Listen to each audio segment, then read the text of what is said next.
আমি আজকে মাঝারি ধরনের চিংড়ি দিয়ে চিংড়ি ভাপা করে দেখাবো। আমি মিক্সিতে একটু নারকেল নিয়ে নিয়েছি টুকরো করে, সাদা সর্ষে, 4টে কাঁচা লঙ্কা আর 2-3 চামচ কালো সর্ষেও দিয়ে দেবো। দিয়ে খুব ভালো করে আমি পেস্ট করে নেব। আমি চিংড়ি মাছকে ভালো করে ধুয়ে নুন হলুদ লাগিয়ে রেখেছিলাম আধা ঘন্টা আগে। এটাতে এবার এই মশলাটা আমি দিয়ে দেবো। এই মশলাটা কিন্তু খুব মিহি করতে হবে। এবার আমি এই পেস্টটা দিয়ে দিলাম। আর কাঁচা লঙ্কা আমি পেস্টের মধ্যেও দিয়েছিলাম 3-4টে, কিন্তু লঙ্কাটা ঝাল নেই বলে আমি 4টে লঙ্কা এখানে চিড়ে রেখেছি, মাখার সময় সেটাও দিয়ে দেবো। দিয়ে দিলাম। এবার আমি এই মশলাটার মধ্যে একটু নুন হলুদ অ্যাড করব। হলুদটা দিলাম 1 চামচ, আর নুন তো আমি মাছেতে মেখেছিলাম, তাই নুনটা আমি একটু কমই দিয়েছি। নুনটাও দিয়ে দিলাম। এবার আমি এটাতে 2-3 চামচ সর্ষের তেল দিয়ে দেবো। এটা মেখে নিলাম।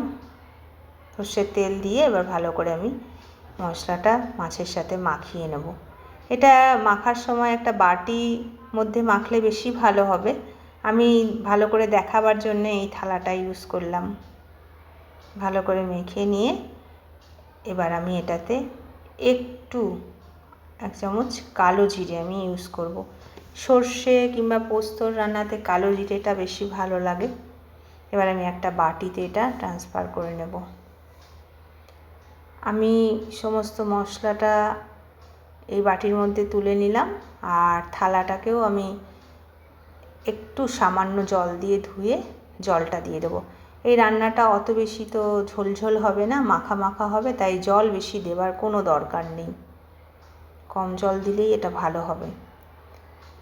ব্যাস, আমার এটা প্রায় রেডি হয়ে এসেছে। মশলাটা মাখিয়ে নিয়েছি। এবার এটাকে ভাপ দেবার টাইম। আমি একটা কড়াইয়ের মধ্যে কিন্তু এখন আমি আরও 1 চামচ তেল কিন্তু দিয়ে দেবো এটাতে। এবার আমি একটা কড়াইতে জল দিয়ে রেখেছি। জল পুরো ফুটে গেছে। 2 গ্লাস জল দিয়েছিলাম। আর একটা টিফিন কারির ঢাকনা আমি বসিয়ে নিলাম। এবার আমি বাটিটা বসিয়ে দেবো এটাতে। জল তো আমার ফুটে গেছে, তাই এবারে কিন্তু বাটিটা বসাবার পর স্টিম একদম কম হয়ে যাবে। আর কমসে কম 25 মিনিট এটাকে ভাপ দেব, তারপর আমি দেখাবো। আমার 25 মিনিট হয়ে গেছে। এবার আমি দেখাচ্ছি। কিন্তু আমার মনে হলো আরেকটু 10 মিনিট এটাতে ভাপ দিতে হবে, তাই আমি আরও 10 মিনিট এটাতে ভাপ দিয়ে দিলাম। মোট আমার 35 মিনিট ভাপ লেগেছে। ফাইনাল রেজাল্ট এটা ভীষণ টেস্টি হয়েছিল। একবার বানিয়ে দেখুন।